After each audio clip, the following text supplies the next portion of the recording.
Assalamualaikum warahmatullahi wabarakatuh, teman-teman. Sekarang materinya adalah tentang membuat slogan atau tagline.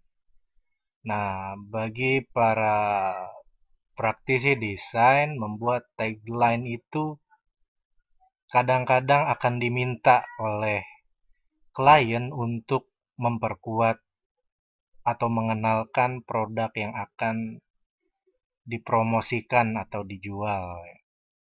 Nah, tagline ini biasanya beriringan dengan logo. Jadi ketika logo dibuat, maka di situ para desainer atau praktisi desain harus sudah memikirkan tentang tagline apa yang tepat untuk sebuah produk. Oke, kita lanjut. Tagline itu adalah slogan atau frase yang dibuat para pengiklan dalam bentuk visual maupun verbal yang mengungkapkan betapa pentingnya manfaat dari produk tertentu. Nah, di sini dibilang tagline merupakan frase. Jadi slogan itu frase. Frase itu adalah gabungan kata. Nah, gabungan kata ini tentunya harus memiliki makna, mudah dibaca, mudah diingat, dan yang penting mencirikan suatu produk seperti itu. Nah, di sini ada beberapa fungsi tagline antara lain yang pertama, tagline itu bisa digunakan untuk memberikan pendidikan kepada masyarakat. Jadi tentunya tidak hanya untuk tujuan yang sifatnya komersil. Kita juga kadang-kadang menemukan slogan-slogan atau tagline di lembaga-lembaga pemerintah atau lembaga-lembaga swasta, kampus-kampus, baik itu kampus negeri ataupun kampus swasta, biasanya juga memiliki tagline sendiri-sendiri. Nah, teman-teman bisa melihat sendiri nanti di setiap kampus pasti punya slogan sendiri-sendiri untuk mencirikan atau untuk memberikan ciri khas dari kampus tersebut. Nah, fungsi yang ketiga dari tagline adalah untuk mempengaruhi pembaca. Nah, di sini dibuat tagline menggunakan kata-kata. Jadi kata-kata itu bisa mempengaruhi pembaca. Kata-kata tertentu kalau disusun dengan tepat dan disusun dengan uh, pilihan kata yang baik, maka akan bisa mempengaruhi pembaca. Selain itu, tagline juga sebagai moto untuk mengekspresi sebuah ide atau tujuan. Nah, tagline juga digunakan sebagai moto. Ini masih berkaitan dengan uh, memperkenalkan jati diri suatu lembaga atau suatu instansi. Selain itu, tagline juga bisa digunakan untuk memacu semangat atau cita-cita kelompok. Jadi, untuk para pekerja, tagline ini biasanya dipakai pada akhir briefing. Nah, biasanya di akhir briefing, ketika briefing selesai, terus tangannya mulai bersatu para peserta briefing dan mereka meneriakkan slogan-slogan yang merupakan jati diri dari tempat mereka bekerja. Dan yang paling penting, tagline juga bisa digunakan untuk tujuan komersil. Setiap iklan, setiap produk kita lihat di TV pasti punya tagline. Nah, di sini ada contoh-contoh tagline.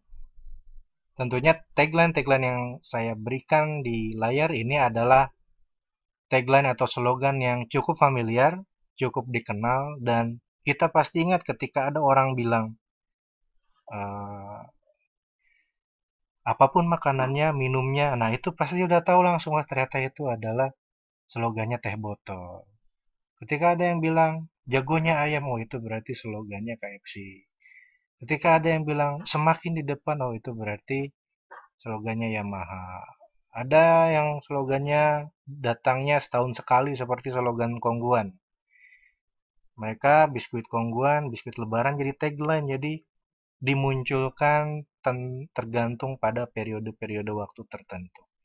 Nah, di sini adalah contoh-contoh tagline yang ketika kita mendengar tagline-nya tanpa menyebut uh, mereknya, maka kita akan langsung tahu, oh ternyata ini adalah tagline dari produk ini.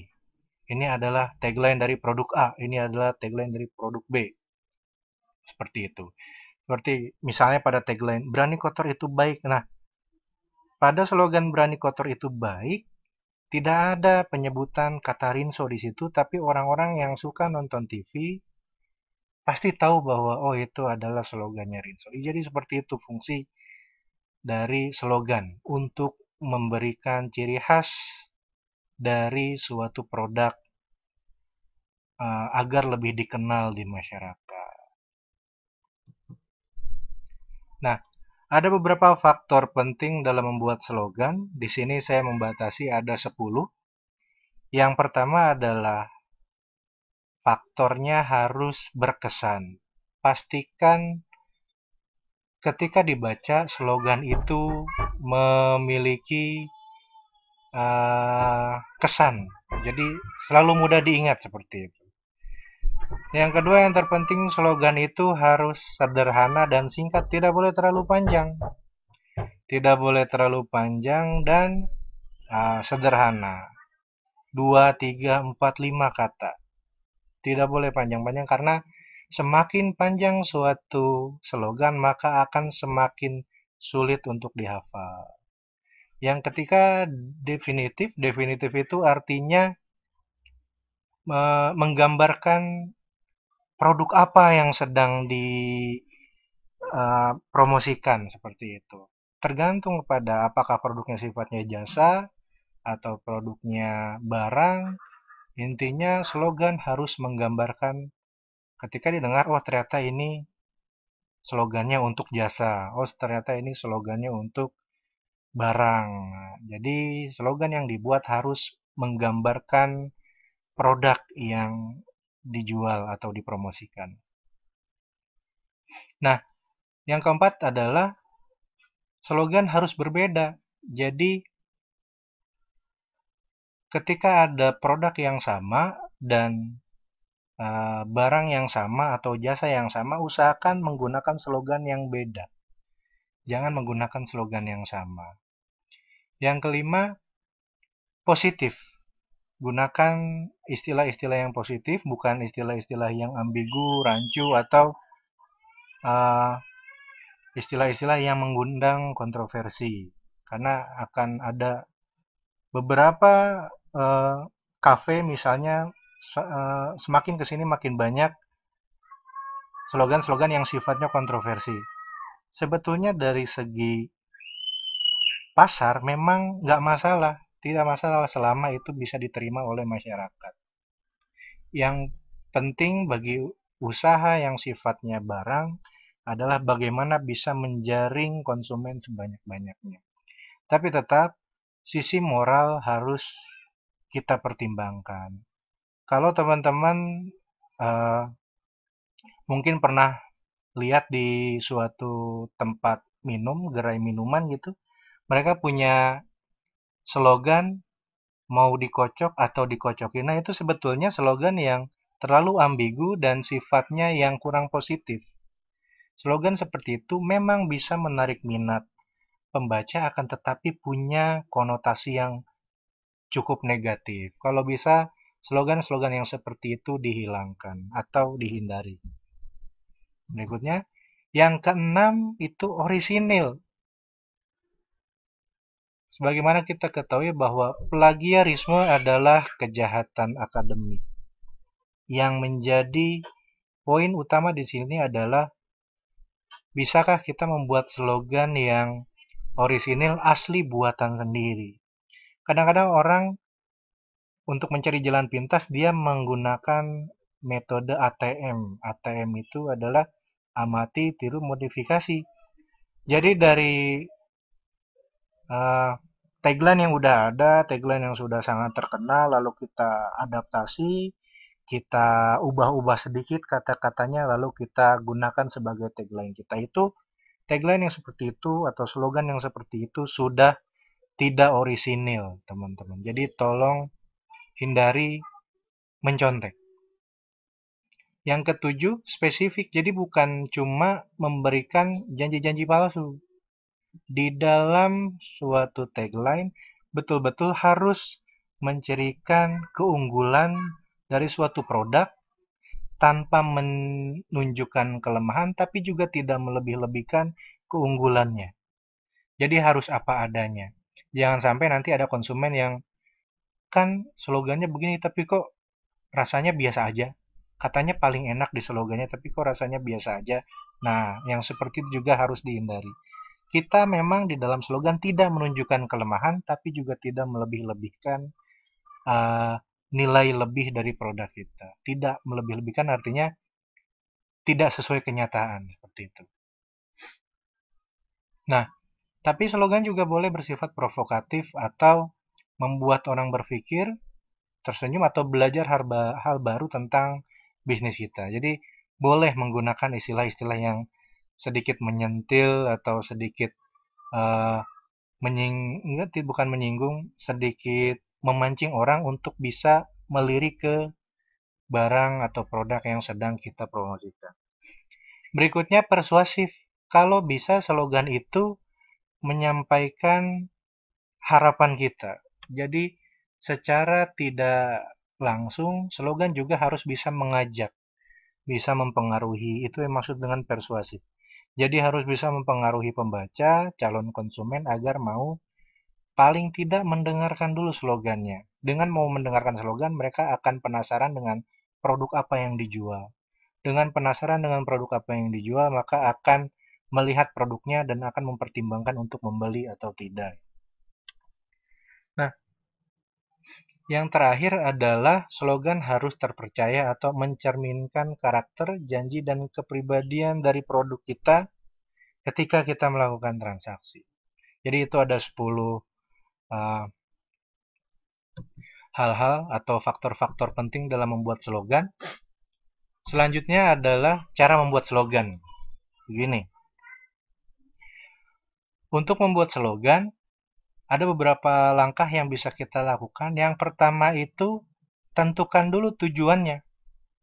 Targetnya untuk pendidikan, seperti iklan layanan masyarakat itu, slogan-slogan bebas narkoba, dilarang rokok, itu juga slogan juga ada yang ke situ. Untuk memacu semangat, biasanya yel-yel singkat untuk menutup rapat bagi sebuah instansi, atau slogan yang untuk iklan komersil, untuk keperluan promosi produk, tapi slogan juga ada yang digunakan sebagai kepentingan politik. Nah, yang kedua, menentukan segmentasi. Jadi slogan itu targetnya siapa? Apakah anak-anak, remaja, dewasa, atau semua usia? Yang ketiga, slogan harus dibuat dengan unik dan slogan juga dapat dibuat dengan memainkan kata. Yang kelima, menunjukkan slogan ke beberapa sampel masyarakat gitu. Kita ambil teman kita misalnya, kita minta tolong dia untuk baca dan pertimbangkan. Yang keenam baru mengaplikasikan slogan. Kita bahas satu persatu, misalnya menentukan fungsi slogan yang akan dibuat. Nah, slogan tidak hanya berfungsi sebagai media untuk menarik perhatian konsumen dalam bisnis, tapi juga kadang-kadang bahkan di kampanye politik, slogan menjadi senjata untuk menarik minat calon pemilih. Bagi para calon anggota legislatif, calon anggota DPR, anggota wakil rakyat seperti itu, mereka biasanya memasang poster-poster, lalu di bawah fotonya akan ada slogan. Nah, di samping layar ini ada gambar salah satu contoh slogan yang dibuat untuk kepentingan politik. Dia bilang siap jungkir balik demi rakyat, lalu gambarnya dibalikan.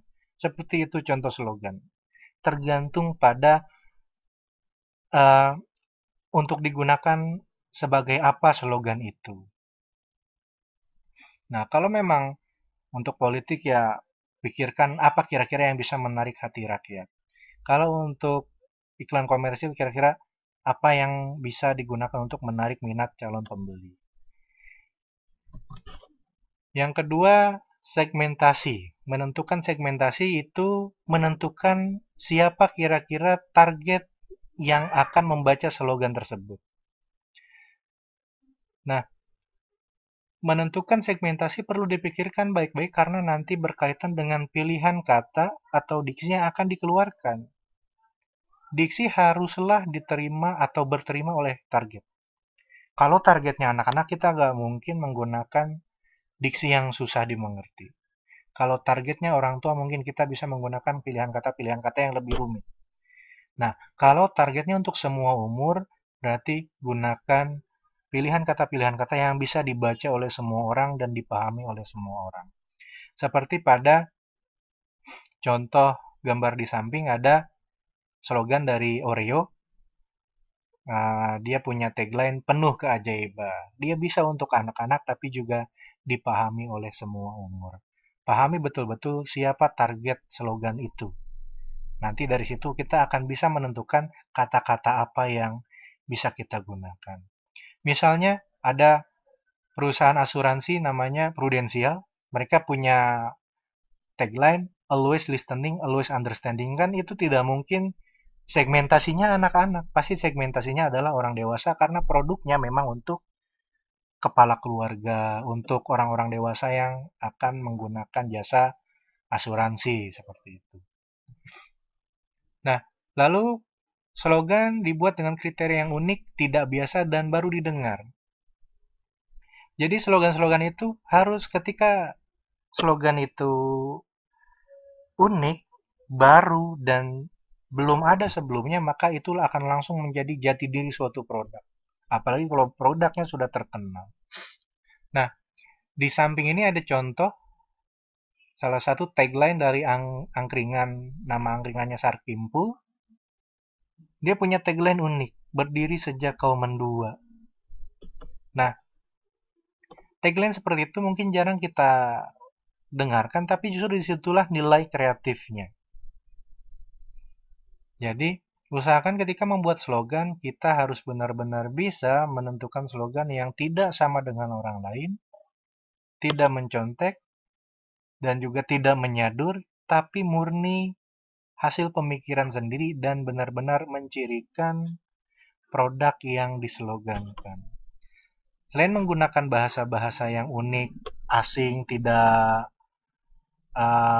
biasa didengar, tidak terlalu familiar, slogan juga bisa dibuat dengan teknik seperti kita membuat puisi. Dalam puisi ada namanya rima. Rima itu adalah pengulangan bunyi yang muncul dari kata-kata yang dipilih. Coba kita lihat contoh slogan yang ada di samping, warung Pak D.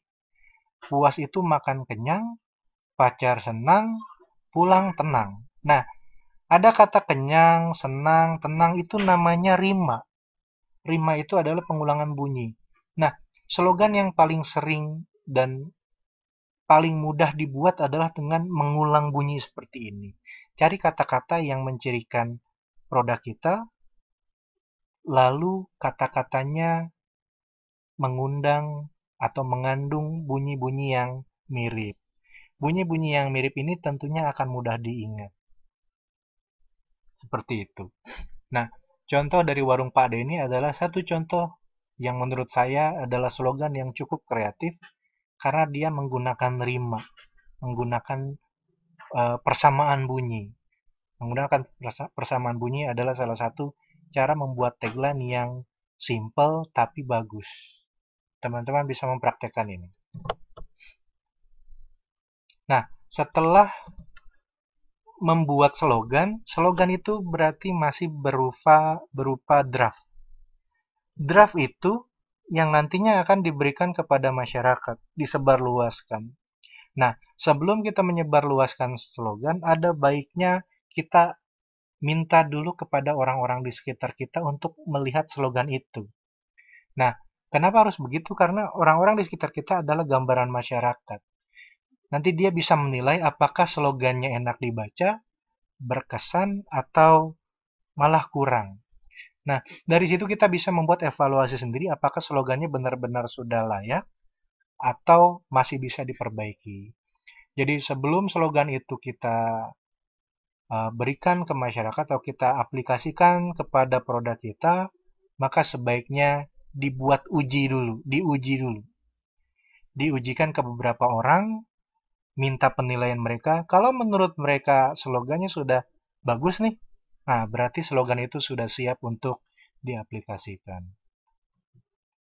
Oke, itu saja teman-teman tentang tagline. Mungkin teman-teman bisa lihat sendiri nanti di Google contoh-contoh tagline yang masih sangat banyak, masih sangat eh, luar biasa banyaknya. Bisa teman-teman cari baik yang sudah terkenal maupun tagline-tagline yang ada di pedagang-pedagang kaki lima. Mereka-mereka juga mulai berlomba-lomba untuk membuat tagline sehingga bisa menarik minat calon pembeli mereka.